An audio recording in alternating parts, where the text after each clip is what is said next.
Bihari Jaya Radha Madhava Kunjabi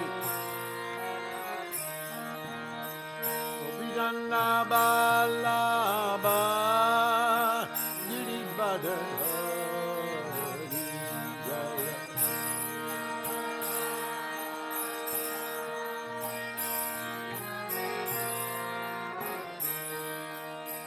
Gopijana Ballabha Girivardhari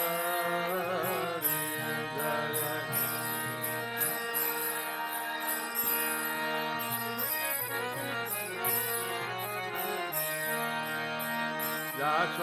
Yashodanandana Braja Janaranjana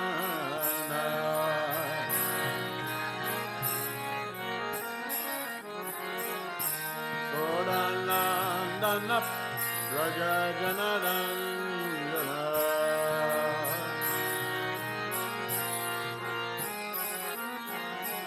Yamuna Tira Banachari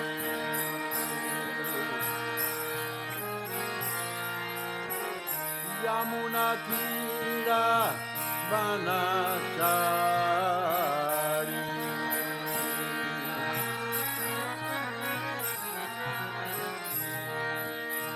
Jayadhatha Madhava Kunjabihari Jaya Radha Madhava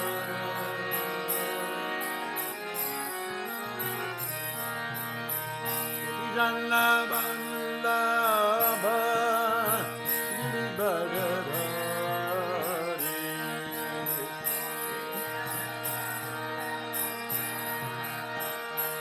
Girivardhari Yashodanandana Braja Janaranjana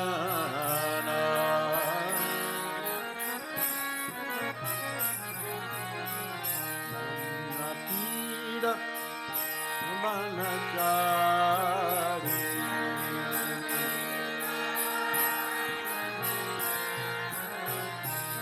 Yamunatira Banachari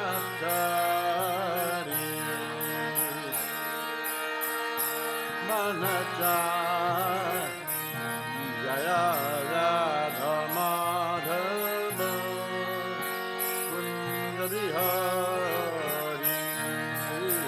Radha Madhava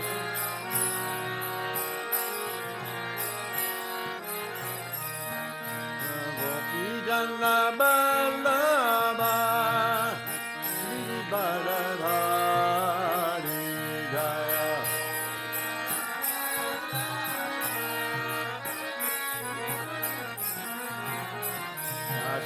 Yashodanandana Braja Janaranjana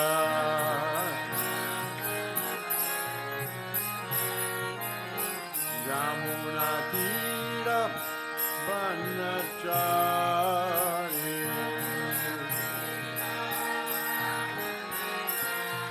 Hare Krishna Hare Krishna Krishna Krishna Hare Hare Hare Rama Hare Rama Rama Rama Hare Hare Hare Krishna Hare Krishna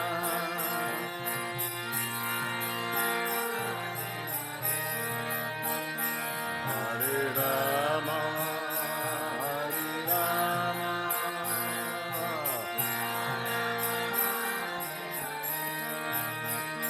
Hare Krishna Hare Krishna Krishna Krishna Hare Hare Hare Rama Hare Rama Rama Rama Hare Hare Hare Hare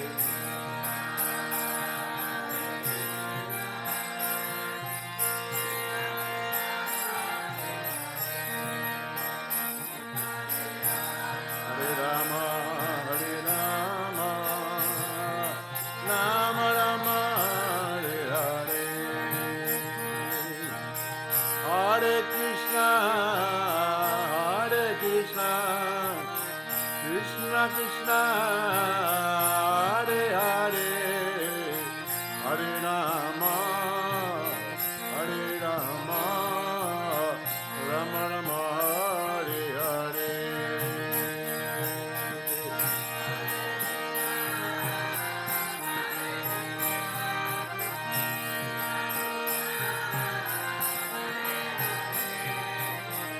Hare Rama, Hare Rama, Rama Rama, Hare Hare. Hare Krishna, Hare Krishna, Krishna Krishna, Hare Hare, Hare Rama, Hare Rama, Rama Rama, Hare Hare.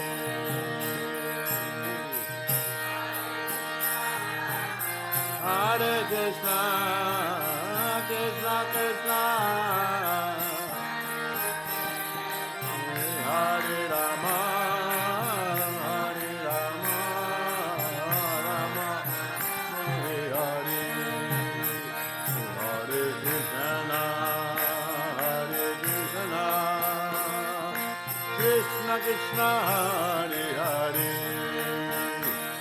Hare Rama, Hare Rama, Rama Rama, Hare Hare.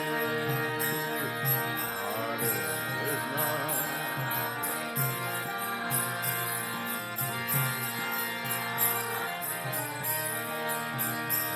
Hare Rama, Rama Rama, Hare Hare. Hare Krishna, Krishna Krishna, Hare Hare, Hare Rama, Rama Rama, Hare Hare.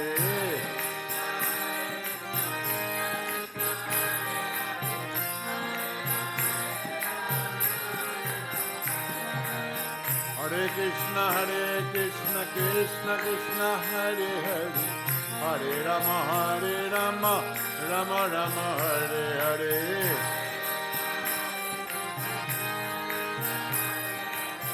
Hare Rama, Rama Rama, Hare Krishna, Krishna Krishna, Hare Hare, Hare Rama, Rama Rama, Hare Hare.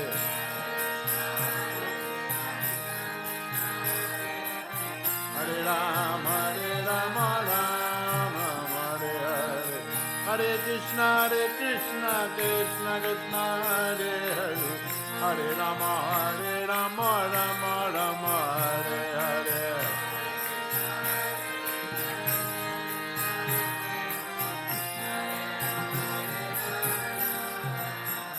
Hare Krishna, Hare Krishna, Krishna Krishna, Hare Hare, Hare Rama, Hare Rama, Rama Rama, Hare Hare, Hare.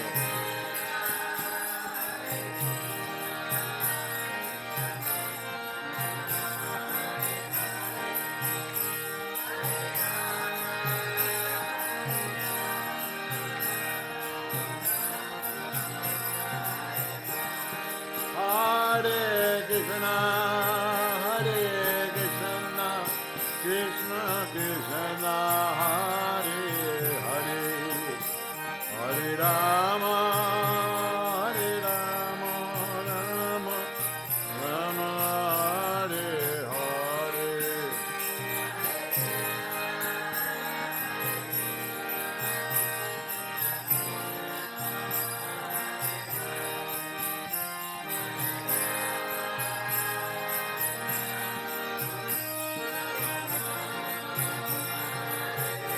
Nitai Gaura Hare Ba, Hare Ba, Hare Ba, Nitai Gaura Hare Ba.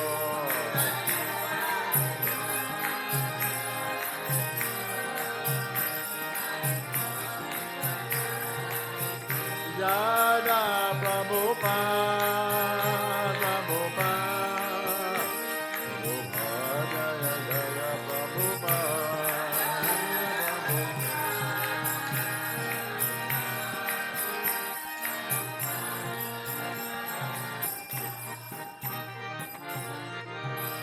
Jaya Vishnu Padmanam Shri Bhaktivedanta Goswami Maharaj Srila Prabhupada Ki Jai Shri Radha Govardhana Ki Jai Gaur Premanandi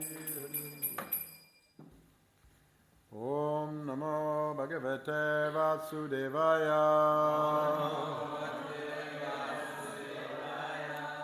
Om Namo Bhagavate Vasudevaya Om Namo Bhagavate Vasudevaya.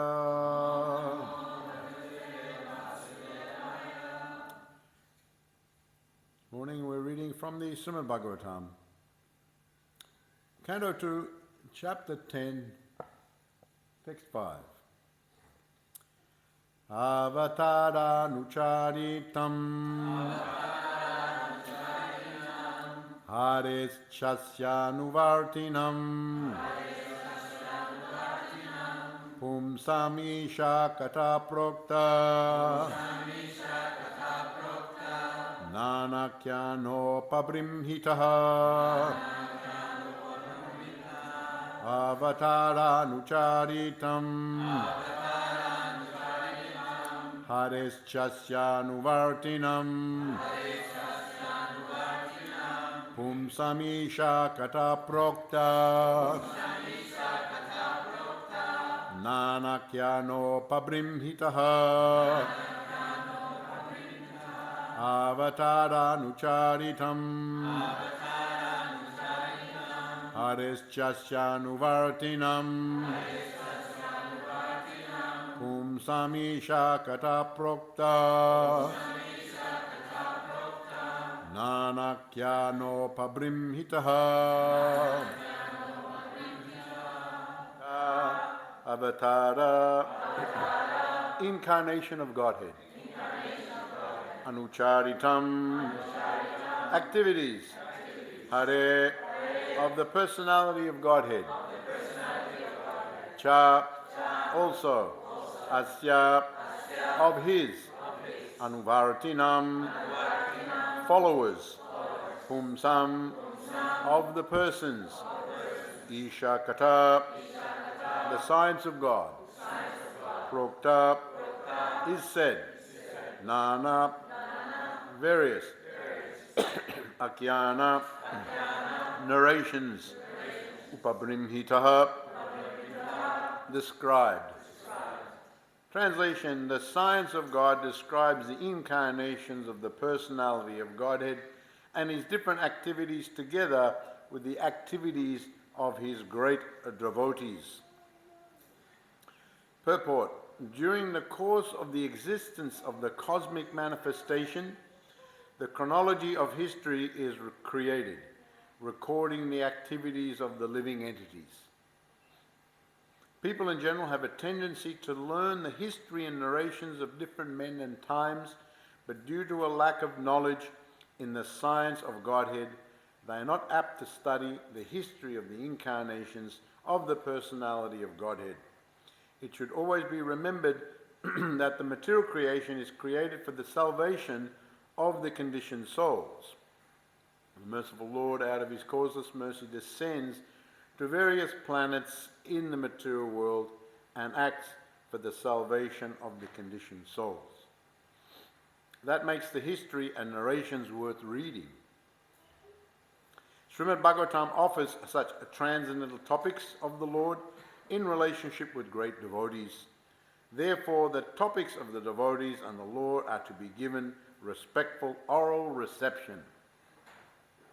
Avatara Nucharitam Hares Chasyanuvartinam Pumsam Isha Kata Prokta Nanakyano Paprimita.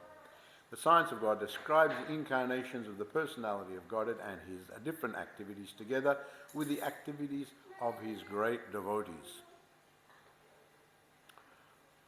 So continuing on in this chapter, and I noted in yesterday's verse that Prabhupada gives a nice explanation of the purpose, and also in the translation it was mentioned what is the right situation for the living entities, the right situation, and also how to attain perfect peace of mind.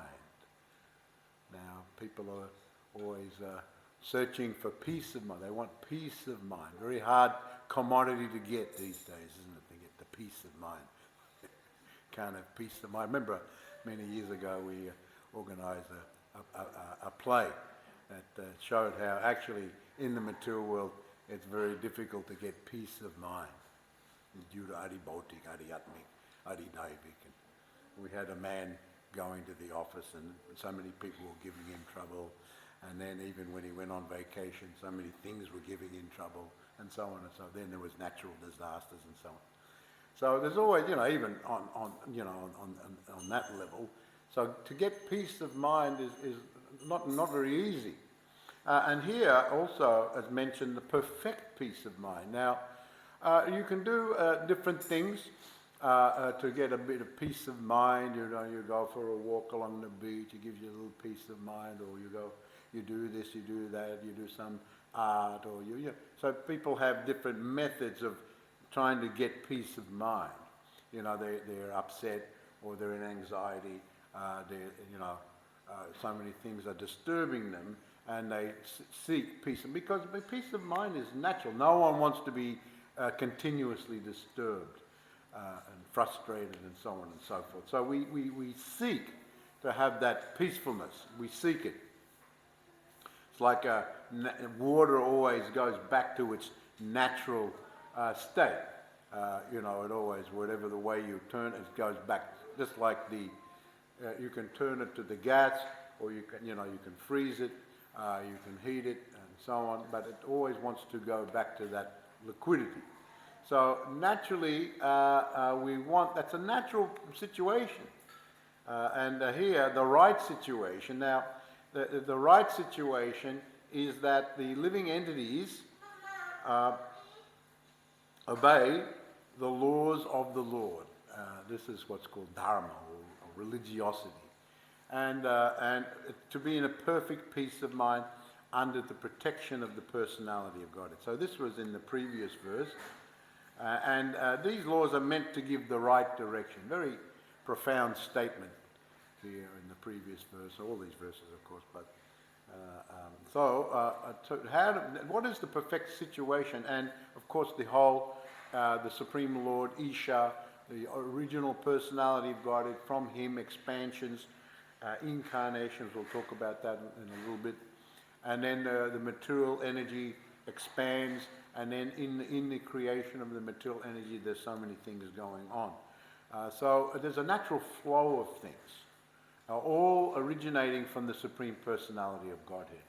So there's a flow, and accepted or not accepted, there's a flow. The origin of it comes from the Personality of Godhead, not from, of course, some have intermediate causes, but the original origin comes from the Personality of God, and it goes in a certain way.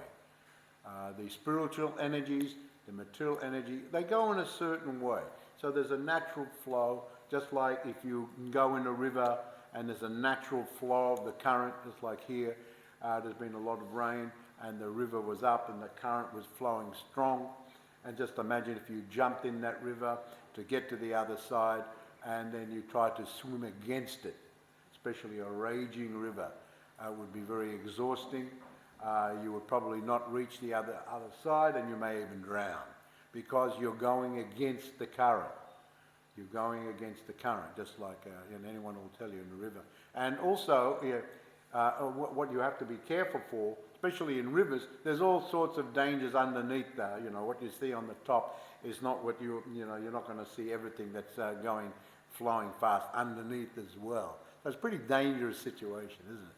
And you read so and so tried to get across the floodwaters, but so many times I remember in the history of the farm, before we had the bridge actually, we just had to come across the little the creek. There was a creek in the dry season, but then of course you couldn't get across at all when there was floods. You had to somehow or other go through next door property and get in that way. So, but so many times in the beginning, when we didn't have the bridge, people would think that, I can make it, and then so many cars were washed down the river.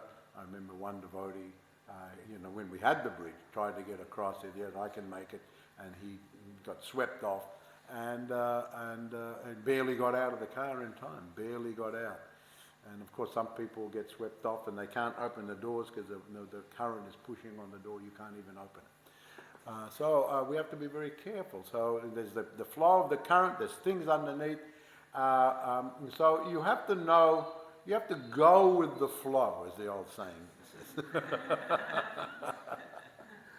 You have to go with the flow. The flow is originating from the personality of Godhead. The personality of Godhead. So everything, there's a situation, the right situation. The right situation is to go with the flow for the living entities and to try to understand, what going with the flow means. Of course, you can have your idea of what going with the flow is, but if it's not the right idea, then you're not going to be going with the actual flow of the water. You're going to be doing something else, aren't you? So you have to find out. So that's the problem these days. There's not that education in society what the flow is.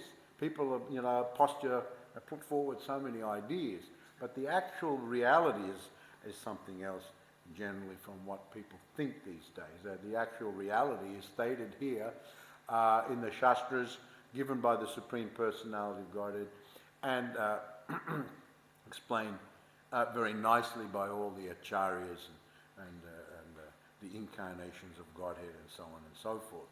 So now when we go with the flow, it's very interesting, then we can get that perfect peace of mind. As I said, you can try for peace of mind in one way or the other way, but it's not going to last very long. You have to, you're going to get disturbed, and you have to keep going back to peace of mind. One has to situate themselves in a situation where you get continuous peace of mind, and that is the process of going with the flow, situating yourself in Krishna consciousness.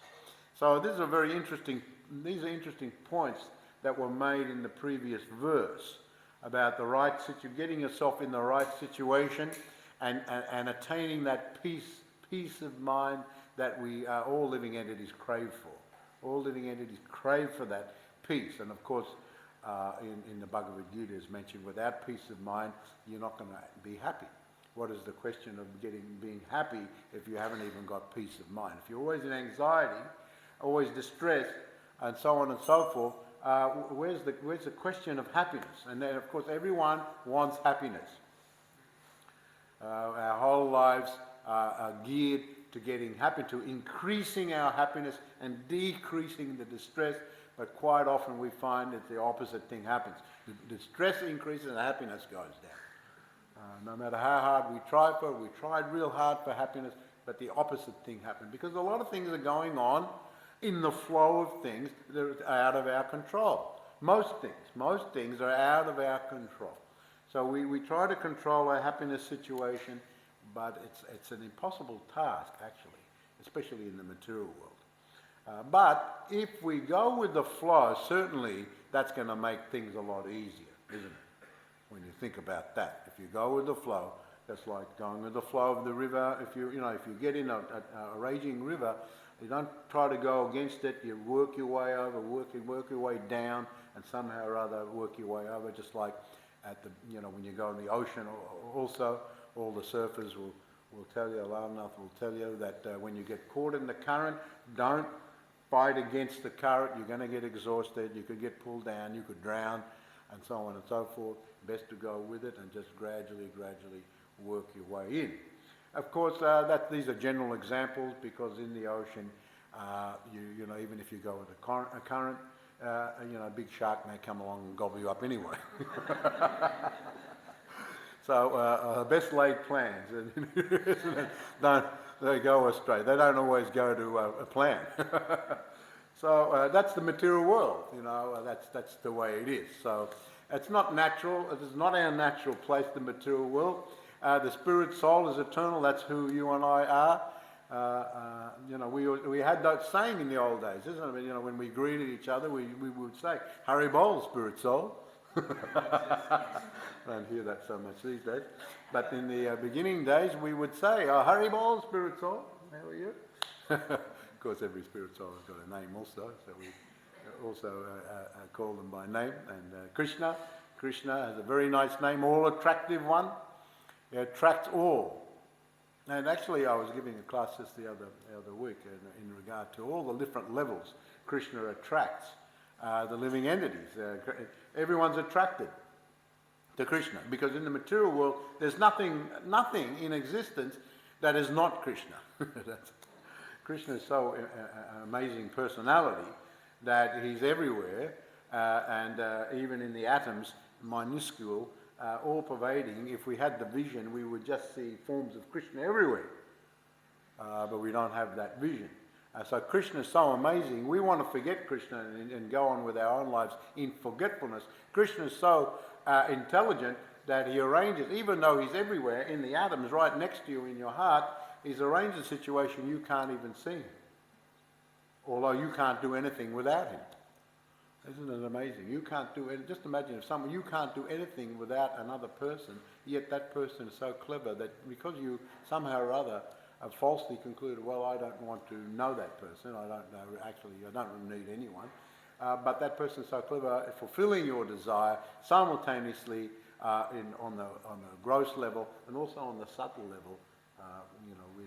We want to forget that person. We don't want to know about that person. But that you can't forget about him, actually, because he's everywhere. If it wasn't for Krishna, we wouldn't have anything. So that's a higher vision of things. And that's the vision of Mahabhagavats. Mahabhagavat, and all different levels of Mahabhagavat. Jiva Goswami talks about first class, second class, third class levels of Mahabhagavat. And all, even on the first class level of Mahābhagavata, there's levels and levels and levels until you get, of course, right up to Srimati Radharani, who is the most intimate of all devotees, and she's a devotee, but she's like the Godhead herself, Ladini Shakti. So all different levels. So Krishna is so a wonderful personality. Now here is mentioned about the avatar, the avatara Nucharitam, the avatars, the very, very amazing avatars.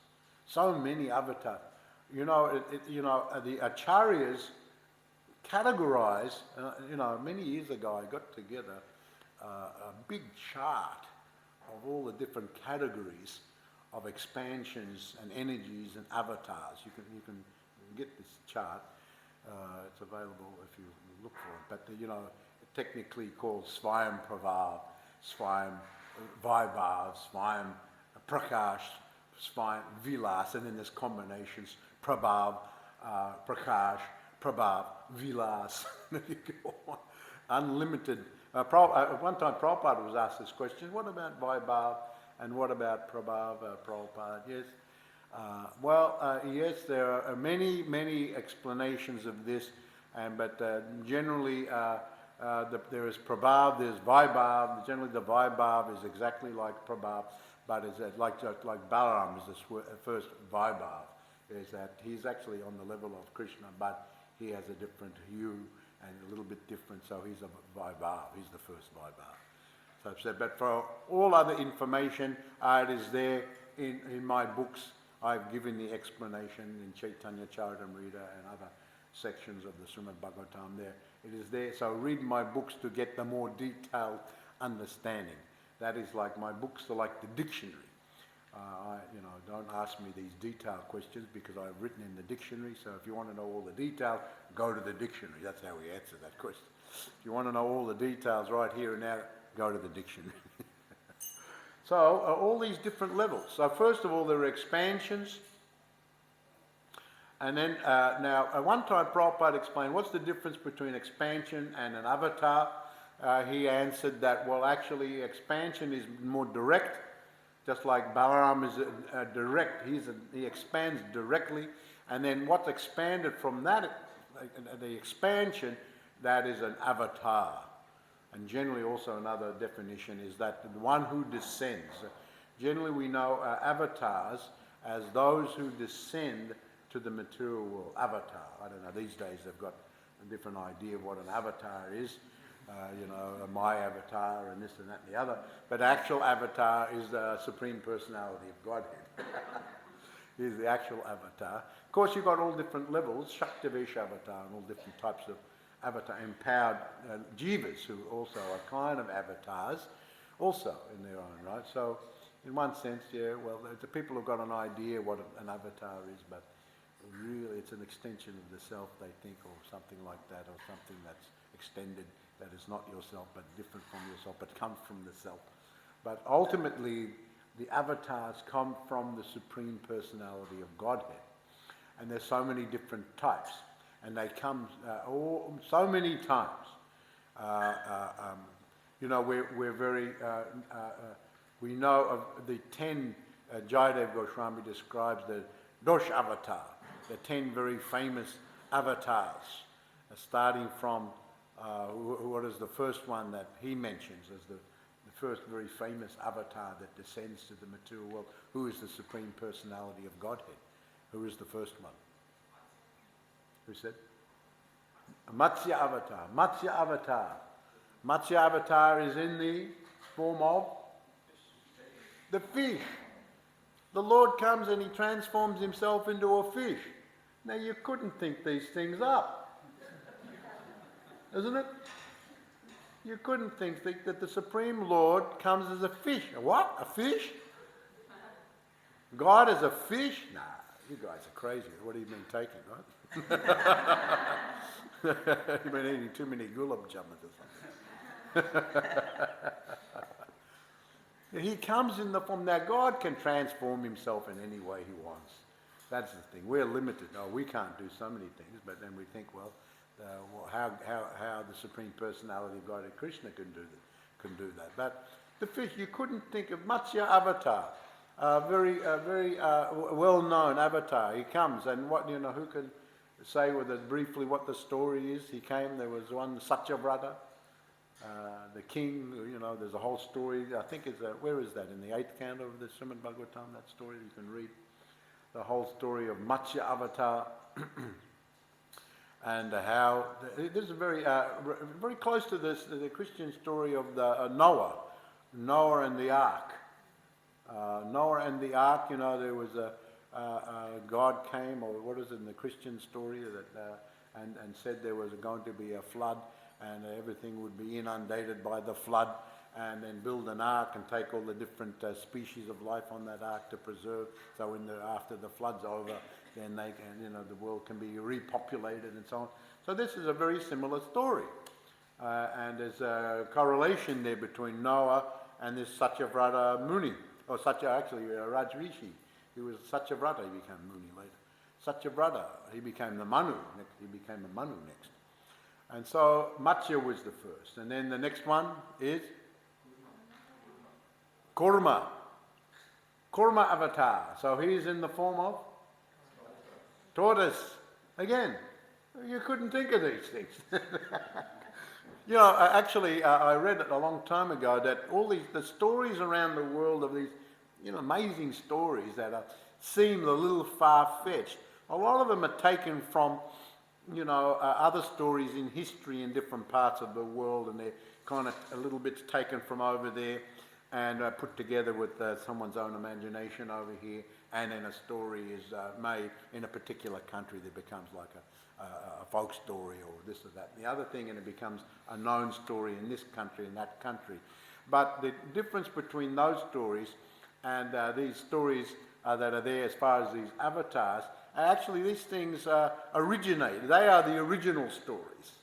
The avatars of the Supreme Personality of God, they are the original stories, and everything else takes their story from them, in one sense or another.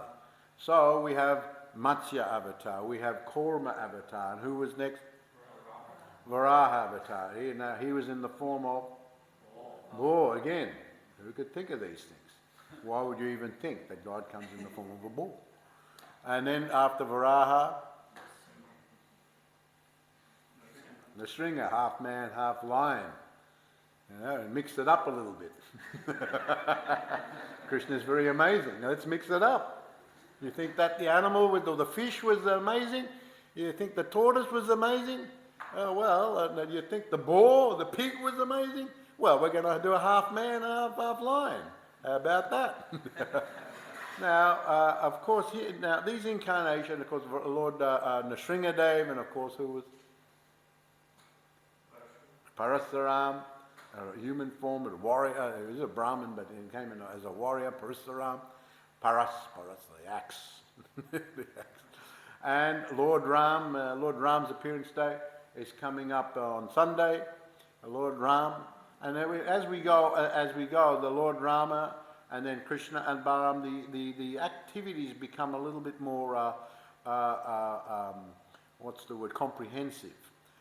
Lord Matsya was a particular pastime, Lord Kurma a particular pastime, Varaha, so on, Lord Nrsingadev a little bit more, always a little bit more. And there's a correlation to that. The Bhaktisiddhanta Saraswati Thakur makes that correlation if things are evolving up, and how he links it to all the different species of life also. That's a long explanation given by him there. But and then we come to human.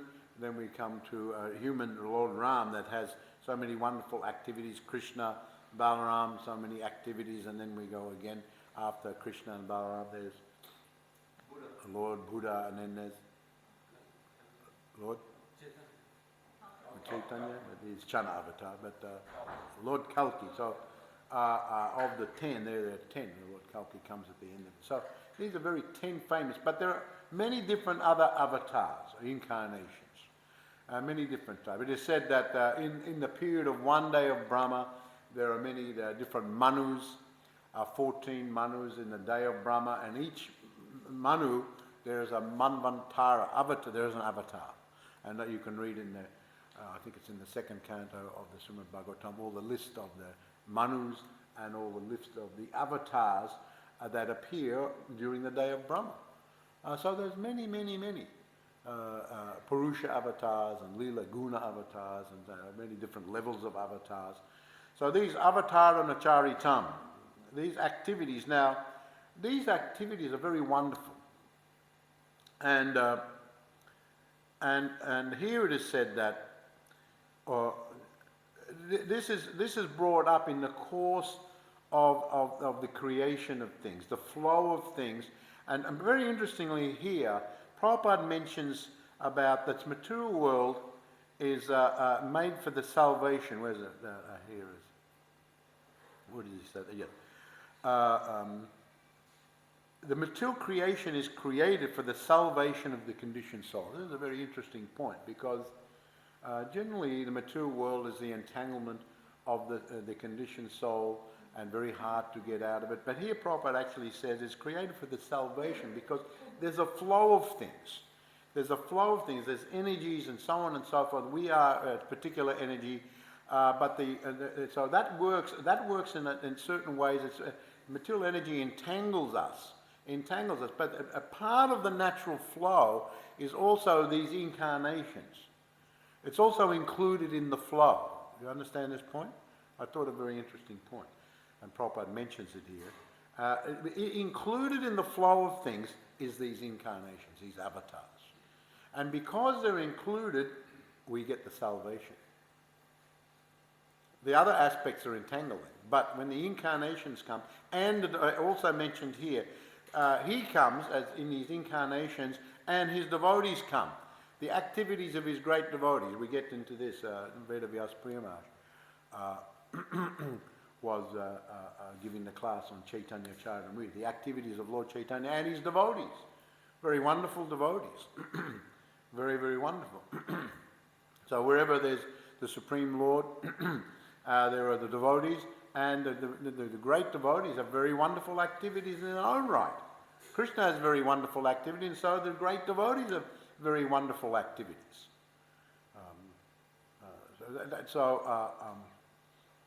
I was just, and Krishna's activities, as we go, Rama's activities, we'll read about Lord Rama's activities, and Krishna's activities. Both Vedavyas Priyamash and myself were at a wedding on Saturday, and we spoke briefly. A nice couple got married. I've known them since they were very young. and they finally got married. And then I was saying that it was a very nice, elaborate kind of wedding there with yagya. Many people attended, and I was saying, well, this marriage ceremony, the bride and groom, and everything went very nicely, very smoothly. We have, at least that was not difficult like some of Krishna's marriages. Lord Ram, when he married Sita, he had to go and break the big gigantic bow of the Lord Shiva. That was the contest. There was a contest to gain the hand of Sita Devi, and there was this gigantic bow that no one could even string. And then Lord Ram not only strung it, bent it right back and broke the whole thing. So, of course, Sita always wanted Lord Ram, and so she was able. But Ram had to do that.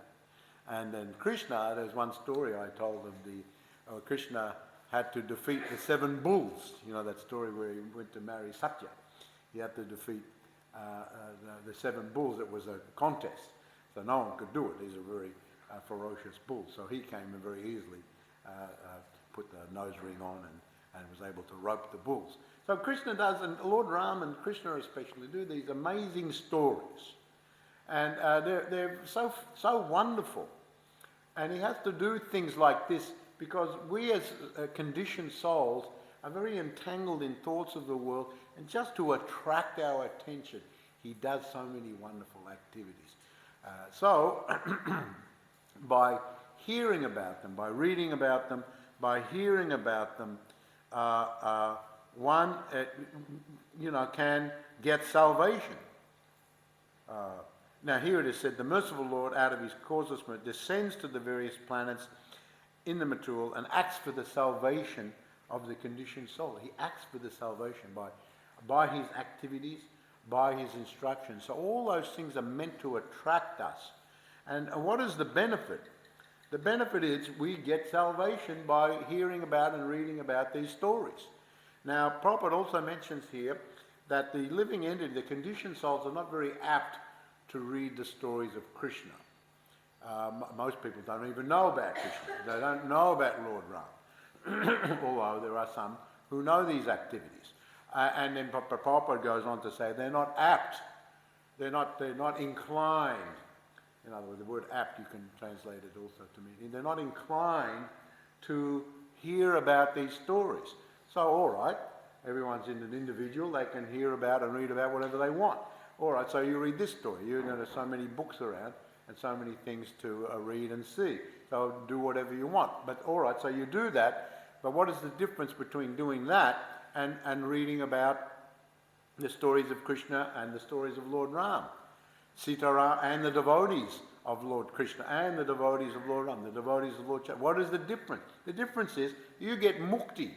You get mukti, you get salvation from the material world by reading the stories of Krishna and the stories of Ram. That's the difference. And it's a big difference. And Prabhupada emphasizes here, therefore the topics of the devotees and the Lord are to be given respectful oral reception. He stresses it. He emphasizes it. It's not the same. Well, you read stories of Krishna, I read stories of Dickens. Each one to his own. All right. But what's the difference? Well, we get mukti and you just go further into the material world. That's the difference. That's one difference. I don't need to mention any more differences. That's such a big difference that supersedes all other differences. So it's a very, very big difference. So by reading these stories, so the devotee's duty, although we may not be inclined in the beginning, although as you go along in Krishna consciousness, it becomes more and more like juice, nectar. I was giving a class the other day, I think in Adelaide, that I was saying that the devotees like to hear. One godbrother of mine many years ago gave this example. I thought it was very good. I think I may have mentioned it here before, but he said that hearing about Krishna and hearing about the devotees of Krishna is so nectarian. He said that we like to associate with them, we like to hear from them. It's like having a gulab jamun, like a gulab jamun when it's made properly. It's full of juice. It's full of juice, so you associate, you're even seeing it, it's nectar. And then when you squeeze it, all the juice comes out. when you eat it, it all goes in your mouth and runs out your side of your mouth, and everyone's in ecstasy. So associating with the devotees, you have to squeeze them for a little bit of juice. He used to say like that, the godbrother used to say like that. You have to squeeze, you squeeze them for a little bit of nectar, a little bit of juice. So Krishna is a very, very wonderful personality. He is the most wonderful, the most charismatic. I remember here Banu Maharaj gave the example, someone asked him about why is everyone, when you hear stories of Krishna, it seems that everything revolves around Krishna, everyone revolves. Why does he have to be the center of everything? Normally a person in this world, if he just wants to be the center of everything, has to revolve around them. They're kind of very egocentric, vain type of personality, In the end, you just want to go away from that person. Too vain for me, you know what I mean? Everything has to be about her, about him. But when Krishna it's just natural. He doesn't try to be like that. But generally, people in the world try to be like that, the center of everything. Everything revolves around them. They don't like it when it's not like that. They have to try very hard to be like that. It's actually unnatural. But when Krishna doesn't, it's just natural for Krishna. He's not trying to be. He's just so charismatic that everyone just naturally is attracted to Krishna. That's why he's the center of everything, because everyone's attracted. He's so charismatic. Everyone knows when someone's very charismatic personality, people are attracted to them. They like to be with them. So many flock to them. Wherever they go, people walk behind, all this type of thing. So you get that in the material world even, but it's on a very limited, very small scale. But when Krishna is the Supreme Personality of God, everyone that's flocked, they enjoy it. Krishna's not trying, he's just like that. He's so beautiful, he's so many qualities on so many levels. So therefore he's all attractive. So to hear about Krishna, to see Krishna in the temple room, to read about Krishna, to read about the devotees, all so beneficial. Therefore, the devotees give great stress to that, great stress to it, because first of all, it is the duty. A while ago, I was writing my Vyasa Puja, Prabhupada Vyasa Puja, because to get it in the book, we have to write it early. So I was quoting from Srila Bhaktisiddhanta Saraswati Thakur, where he said actually, the disciple, he was talking about the departure of his father, Bhaktivinoda Thakur. He said that we don't feel the slightest bit of grief at the departure of our father, Srila Bhaktivinoda Thakur. He said like that. Not the slightest bit, because we know that he has gone back to Krishna, and he is with the eternal Radha and Krishna in the spiritual boat. Therefore, we are in bliss and happiness. We don't feel the slightest grief. So I was commenting that, here's a person who is totally in full Krishna consciousness. Normally people in the world, they lose anything. I lose a button in there in grief, right? But, here's someone who lost his father. He's not in grief. He's in ecstasy, because he knows the reality. He's gone to Krishna. Right? So this is the position. So first of all, when one is with Krishna, they feel ecstasy. So it is the duty. So that's one thing. They feel ecstasy. And then the second thing is to get liberation from the material world. It is our duty to do these things. And that's what Bhaktisiddhanta Saraswati Thakur was talking about, the duty of the disciple. The duty of the disciple is to engage in these activities. The duty.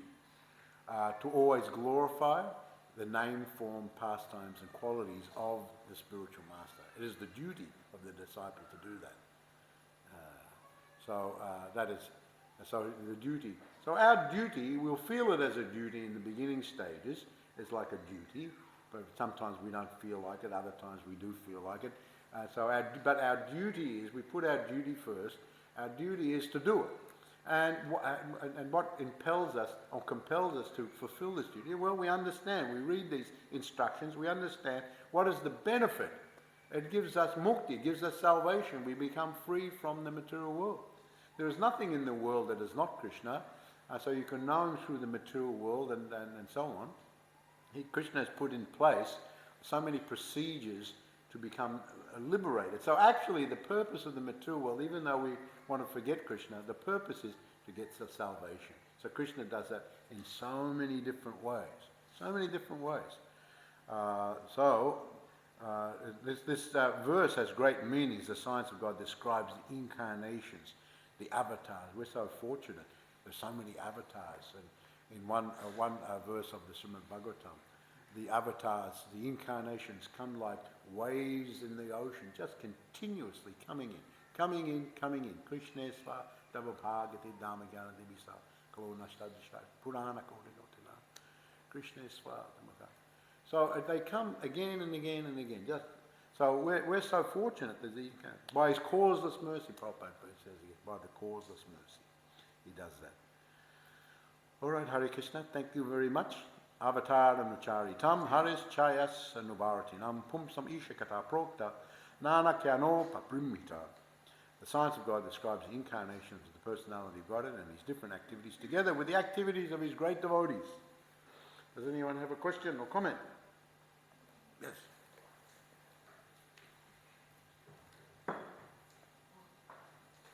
Looks like I get to go first. Who gets to go first? We had a fast draw, but you gave me the microphone, so. She beat you to the draw. Thank you for the wonderful class, Maharaja. You mentioned, just a couple of, a comment and then a question. You mentioned that we're, practically speaking, almost not in control of everything. That we're actually not in control of anything because the demigods even control the blinking of our eye. If the demigod in charge of a particular task in the body decides not to cooperate, then we can't even blink, we can't see, we can't speak. So we actually have no control. We're in control of nothing. Yeah, absolutely. That's a good consciousness for a devotee. We think we're in control of everything, but actually nothing. Although in another, yes, what you say is correct. But in another sense, the Prabhupada says, yes, there is Paramishwara, then there's the Ishwara, in regard to the condition. There's some level of control in as far as what you desire, and that you can control that. If you desire one way, you get a certain way. If you desire another way, so we can control the desires, especially when we cultivate Krishna consciousness. So in that sense, but it's very limited, and mainly if we've got no control as far as all other. Thank you, Maharaja. Good point. Thank you. And the other thing that I can't remember which canto I read it in. It was maybe third or fourth canto. And Prabhupada says in the report there, very, very interesting, and I just, it took a lot to try and meditate on what Prabhupada was meaning here. And he said that Krishna induces a living entity to take to devotional service, and one cannot do any devotional service without the sanction of the Lord. I don't know if you're familiar with that particular thing, Yes, but well, it was really interesting. So when Krishna induces, does he see the glimmer of sincerity in the jiva? Yeah, well, I'd say all that, sincerity, and also inducing in so many ways by coming as avatars, by giving instruction. So that's also a form of inducement. So inducement can mean in many, many different ways. Krishna induces us in these ways, and then he sees the sincerity and certainly reciprocates with that. And I was going to talk a little bit about that, but I've run out of time. But ye yatamam papadyante, that as you surrender unto me, I reward accordingly. And I heard Prabhupada give a class on that verse. So what you say is correct, that yes, he sees the sincerity. So one final question from Manibanda. You're fine? Yeah, okay. As Vedavyas Priya Maharaj said, we're hearing the Shah Prasad and Anil Lavaya over there. So now it's time for Prasad. Jai Srila Prabhupada ki jai, Radha Govardhana ki jai, Gaur Premanandi Hari Hari